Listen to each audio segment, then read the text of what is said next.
Hello and welcome to Atop the Fourth Wall, where bad comics burn. Time to continue our unintended theme of Rob Liefeld working with writers who are much more talented than him.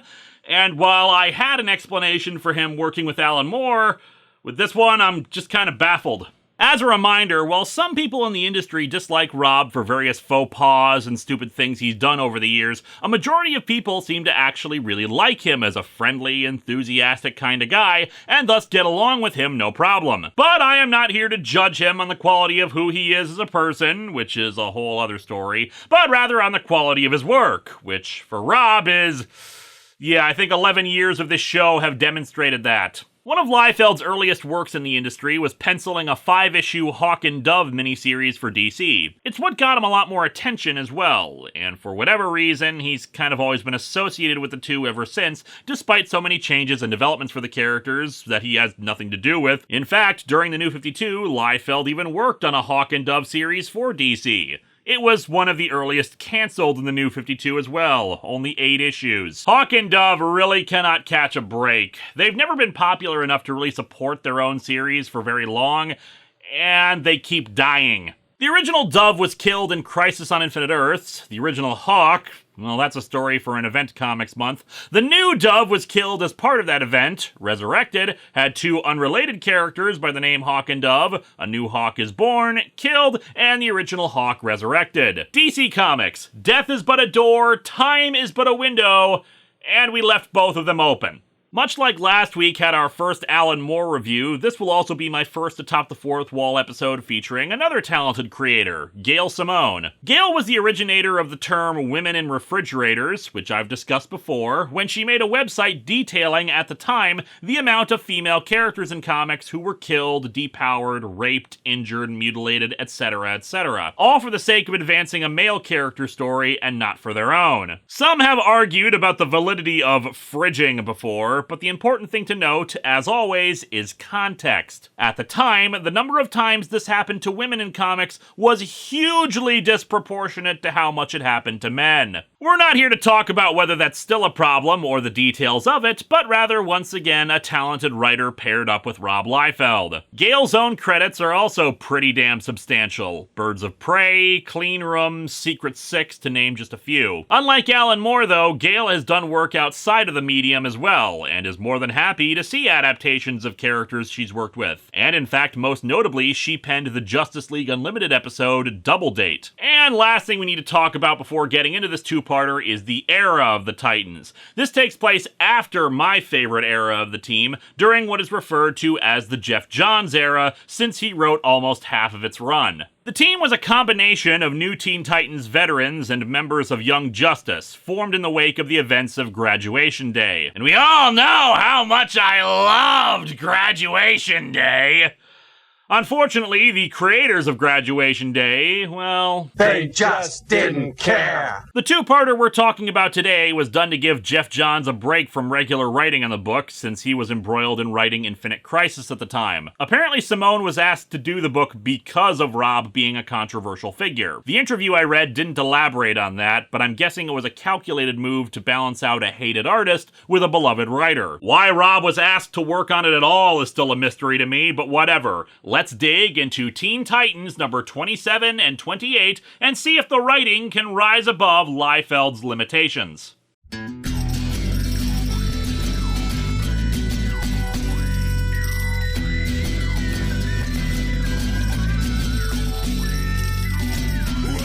to Atop the Fourth Wall, where bad comics burn. Linkara's gonna teach you all a lesson you won't learn. Brodsky, you're not the smartest. Liefeld, you're not an artist. Anyone who's had a bad comic published, it could be your turn. Linkara, he's a man punch, wears a party hat. Linkara, he has a magic gun. Where'd he purchase that? Linkara, coins, robots, Amazon and trucks. Linkara, this comic sucks. Linkara. It's not time to make a change. Just relax, take it easy. The cover for number 27 is not very good. Even if you leave aside the fact that it's just a generic group shot of people running at the camera, Liefeld doesn't know how to draw teenagers, so Robin and Wonder Girl might as well be adults. But even putting that aside, the composition of the group shot is off. Cyborg seems to be the lead figure here, yet he's pushed all the way to the right. At first I thought maybe that's because it's supposed to be a double cover, like number 28 would have the other half of this, but no, he's just off-center for no reason. It makes the whole thing look weird. It's like if I started the review over here. There's nothing inherently wrong with it, it's just bizarre. Come on, you know you want it. I want what? A bunch of screaming teenagers charging at me? We open with a shot of Robin that would mostly be fine except for Liefeld's proportions, especially with foreshortening getting in the way. I don't know, is it just me or do Robin's arms look beefier than his legs? And this is just my day gig. I'm a dancer by night. The Titans are fighting a group of supervillains invented for this story that, as far as I know, never showed up again, who are holding some people hostage on a roof. Tim narrates about how this is Father's Day, which is naturally upsetting for him since his dad had recently died in identity crisis. Bruce was giving him space, but Cyborg had invited him to go bowling with the rest of the team. Honestly, not a bad concept for a story given the characters involved. Cyborg's dad is dead from the new Teen Titans days. Wonder Girl's, aka Cassie Sandsmark's, true father turned out to be Zeus, so she's got some issues there. Raven's dad is friggin' Trigon, and Beast Boy,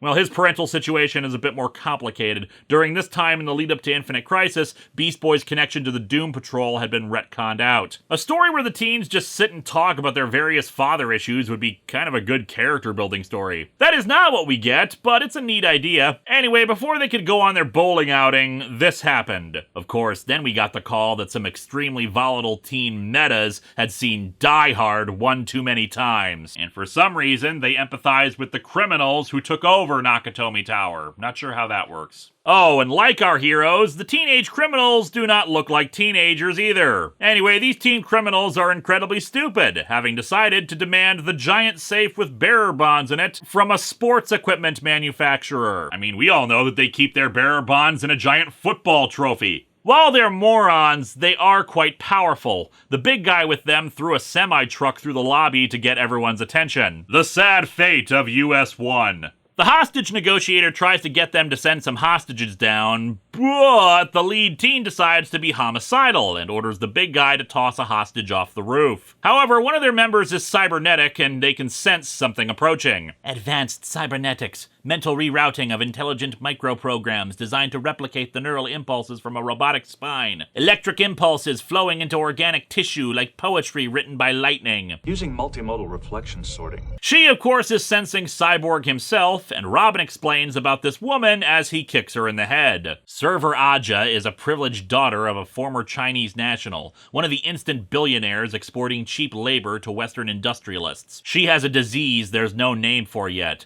but I guess rampant compuphilia is as close as any. She really wants to have sex with computers. Don't put her anywhere near an Apple product. A lust for life in the electronic world rather than the physical one, no matter what the cost. Although she lost that lust when Fallout 76 came out. We learn that they're all part of wealthy families. They don't even need the money they're stealing. Their leader, the one in the clown makeup, aims her gun at the hostages, who she's been referring to as capitalist pigs. Considering they're a blonde guy and a redhead, does make me wonder if this was meant to be a cameo by Rob and Gail themselves.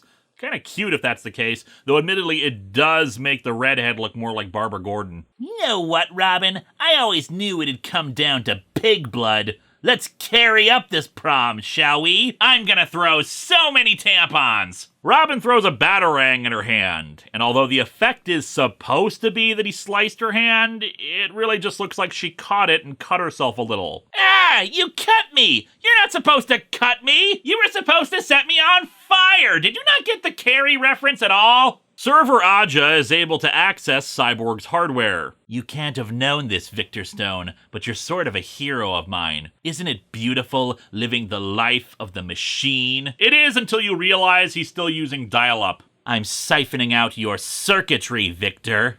What the hell does that even mean? I guess that makes us lovers. Insert your thumb drive into my USB port. Meanwhile, we see that someone in a cloak is meeting with celestial beings, the Lords of Chaos. As a reminder, Hawk and Dove got their powers from the aforementioned Lords of Order and Chaos, godlike beings that, well, you can probably guess what their deal is from the names. Anyway, the guy in the purple cloak is petitioning them for something after delivering a lot of faithful service to them. They hand him an object of great power. We may grant your request, slave, but we require a boon in return. It cost the sanity of many artisans to craft this device. A virtual gallery of visionary lives was spent in its forging. We call it the Switch Light. They give him all the details he'll need for this mission and send him on his way. If he succeeds, will you keep your vow? Of course not. His ambition sickens me.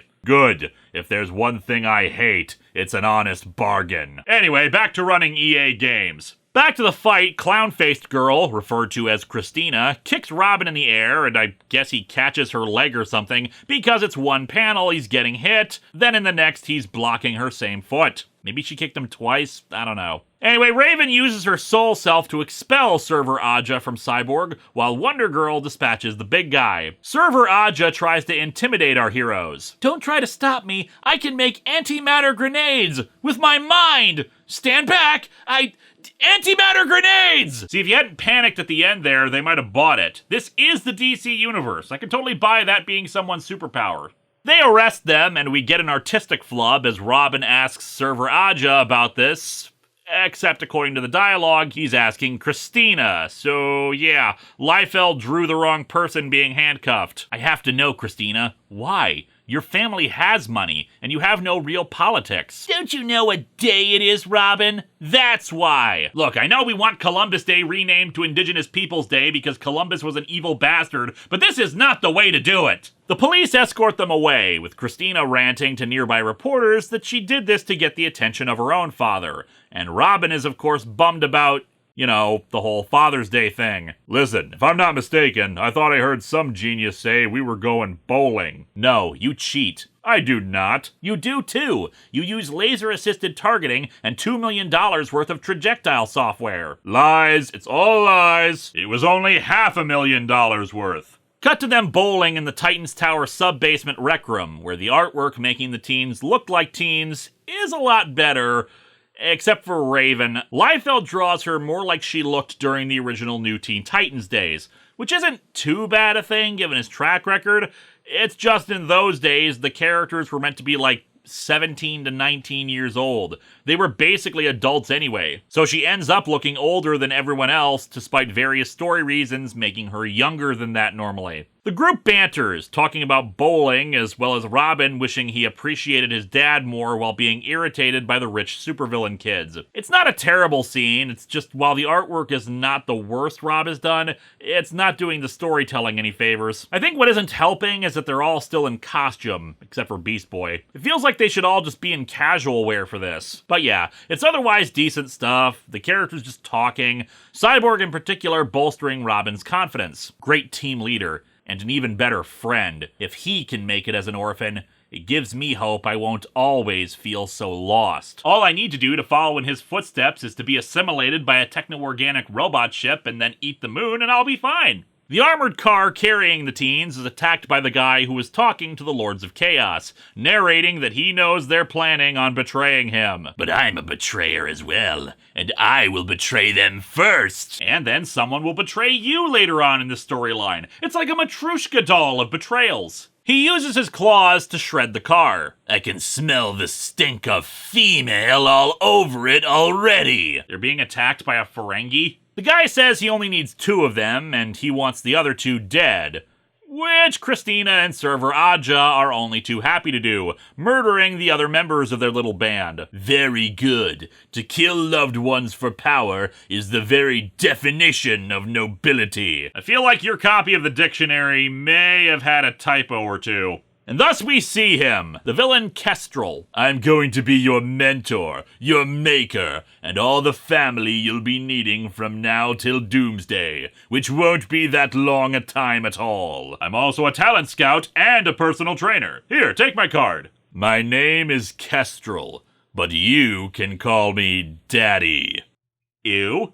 Despite this being a story featuring Hawk and Dove and their villain, they're not really figures in this story until 3/4 of the way through part 1. With the news report that Kestrel was responsible for the attack, Dawn and Holly Granger are contacted by Cyborg to bring them in on this fight. Yeah, I didn't mention this back in the Blackest Night review, but at the time, the original Hawk was dead and replaced by Holly, Dawn's sister, who was actually introduced in this Teen Titans book a while back. However, Holly would end up killed in Blackest Night for whatever reason, and the original Hawk resurrected at the end of it. It's just so wasteful, especially for a newer character who had only had sporadic appearances. Anyway, everyone is gathered in the Titans jet. Seat's empty, Dove.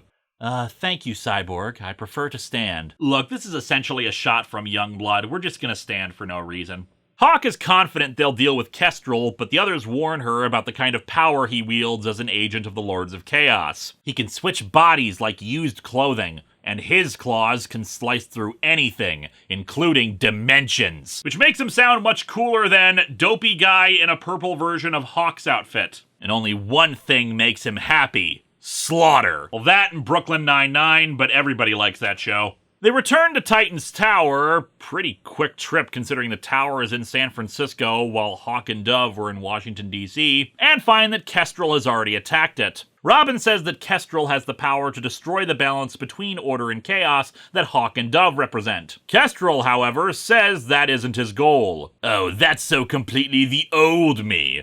I'm a new man. Literally. I mean, with as many reboots as the DC Universe goes through, I'm on like my 5th version right now. Most of the group take on Christina and Server Aja, but the two have been imbued with power from Kestrel that makes them stronger. You see, I'm tired of doing my work on such a small scale. Earthquakes, plagues, war. That's where the fun is. That's where the numbers are. He means ratings. He wants to be a TV news executive. No, he wants to become a Lord of Chaos himself, and for that, he needs Raven. What he actually does is unclear. He tears through her soul self, grabs her, little electrical arcs, and final page of the issue, she's gone, but her soul self is under his heel, which is a good visual at least. Moving on to issue 28, it's a lot better cover. I still don't like it all that much because of Liefeld's art in general. Gotta love Kid Flash and Wonder Girl in the corner, supposedly running at Kestrel, even though they're not aimed at him, plus Hawk's unnecessary ass right above them. But layout-wise, the cover is much better than issue 27's, even being quite dynamic. We open with Robin's tiny teenager head on a body for a much older and buffer adult. I feel like we're looking at an action figure with the wrong head put on it. Robin exposits that after Kestrel attacked Raven's soul self, he vanished. Raven herself is alive and still there. Not that we see her in any of the establishing shots. Just turn the page and her way too old looking face is exclaiming how Kestrel is toying with her soul self. After the team gets their heads back in place from the experience, Cyborg has Wonder Girl contact Starfire to get her there to take care of Raven for them. Kestrel's claws may be able to tear through dimensions, but intentionally or not, he left a key under the welcome mat. And we see that there are some very visible tears in reality over the tower. Downside, this lowers the property value. Upside, some of the windows now have a killer view of a Van Gogh painting. Too bad for you, Kestrel. You picked the wrong day to mess with my family. I mean, if this had been Mother's Day, I wouldn't have cared. Inside the alternate dimension's Titan's Tower, Kestrel has set himself up a stone throne and is holding Raven's soul self with some kind of electro chain. Server Aja reports that the Titans are approaching, and Kestrel orders Christina to retrieve some wine for him. Hello, soul self. You're my key to a big promotion, little soul. But no one said you had to be unmolested. Again? Ew! He sends Aja out to confront the Titans while he pontificates to Christina. If you should die today, by their hand or mine, I want you to always remember one thing. Thrones made out of stone are not actually that comfortable. There is no beauty in this realm or any other, save that of seeing your enemies weep. I'm sure this advice will be very helpful to you should you die by my hand or theirs. Glad to be of service. I'll remember, Lord. Yes, I believe I will. Go and make your new daddy something beautiful, Christina. How many times do I have to say ew, comic? Entering the tower, things are weird in this dimension, from them going through some kind of giant decomposing rib cage to Beast Boy finding a mirror that shows people their fears. Which apparently for him is getting fat. I'm guessing that Liefeld has, like, a checklist of archetypical bodies he draws that he wants to make sure he shoves into every comic. Dove warns them that this realm is meant to confuse and demoralize them, though Beast Boy seems pretty happy with the funhouse mirror. Yuck, now what is this disgusting black liquid I'm hip deep in here? What was that black goo? It's called Misery Juice, also known as Dr. Pepper. Christina and Aja have arrived to fight our heroes, which has now moved into that asteroid field we saw in the last issue. Robin sneaks off to go confront Kestrel on his own, thinking that this seems like a distraction. Hello, Boy Wonder. As in, boy, I wonder how your mentor will feel burying yet another sidekick. Kestrel, and his big shiny teeth, can either read minds or just has access to information about their real lives, since he summons up an image of Tim's dad to distract him, although taking a second to get his body type right. While it affects him, Tim doesn't buy it and charges Kestrel, knocking him around a bit. Back with the Titans, Wonder Girl smacks Christina around enough to have her want to talk instead. After Kestrel turns the tables on Robin, the rest of our heroes arrive. Hey K-Man, am I gonna pound you into the pavement like the vermin you are? You bet Jurassic! More fighting, though Dove points out to Robin that here, Kestrel's power is inexhaustible, and he can just wait it out fighting them. Using Dove to distract him, Robin realizes that the body Kestrel is possessing still has nerve clusters, allowing him to paralyze him for a day or two. After threatening their families and loved ones for this, Christina suddenly appears and uses Kestrel's own claws on himself. Why? I gave you power! You were like a daughter to me! Remember how I taught you important life lessons like make your enemies suffer? That's as good as getting you a pony! Well, the truth is, I'm afraid I have daddy issues. I can see why we never saw her again. Cyborg sets the soul cell free, and Robin thinks he spots joy in its form. And that made this one of the happiest moments in my young life, as we stood over Kestrel's bleeding, dying body. After returning home at a cameo by Starfire's bikini costume, Robin tells Cyborg that he's gonna have dinner with Bruce and Alfred for Father's Day. And so our comic ends weirdly. Wonder Girl goes to see Raven in her room, with Raven thanking her for all she did, but wants to be alone. Wonder Girl says she thinks she should be with friends right now, so Raven asks her to sit in the dark with her. She climbs into the bed, and they hold each other while making weird expressions, while Wonder Girl's saying that that's just what sisters are for.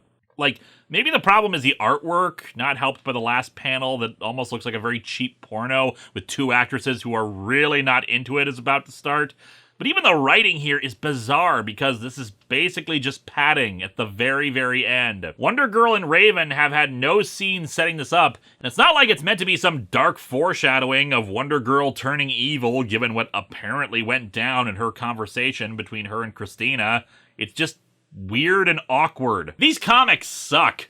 If I'm being generous, they're just not good. The artwork is, of course, the worst problem of it, but even putting this in the hands of a more competent artist, well, it probably couldn't have saved it. It's just very bland in general. I feel like it would have benefited by just being a basic story where the characters talk versus a battle with a Hawk and Dove villain, while Hawk and Dove barely get any time on panel. They really have no reason to be here other than very light exposition that probably could have just been given by Cyborg based on their records. The art in general is not the worst Liefeld has done. We have seen so much worse from him, but it's also just not very interesting. The compositions aren't that good, there are moments where we don't know what happened, and the backgrounds remain blank and dull. The Robin plot is not terrible, but it feels very thin and repeats a single point over and over. Tim misses his dad. She tries her best to vary it up by talking about how it relates to others, but the action plot keeps interfering with that and not helping. Stuff gets established like the device the Lords of Chaos gave Kestrel, the Misery Juice, Kestrel's plan to betray the Lords, and none of it goes anywhere nor is brought up again. It's not god-awful, but you could skip over these issues if you were reading the series and not miss anything. Next time, things are gonna get a bit more shocking. The show's getting some lightning charged through it as we turn atop the fourth wall into a shock the fourth wall. Halloween is here, so let's raise some hell.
Would you mind sitting with me in the dark? Dark's just fine with me. Yeah, just look at how excited I am about the dark. Woo!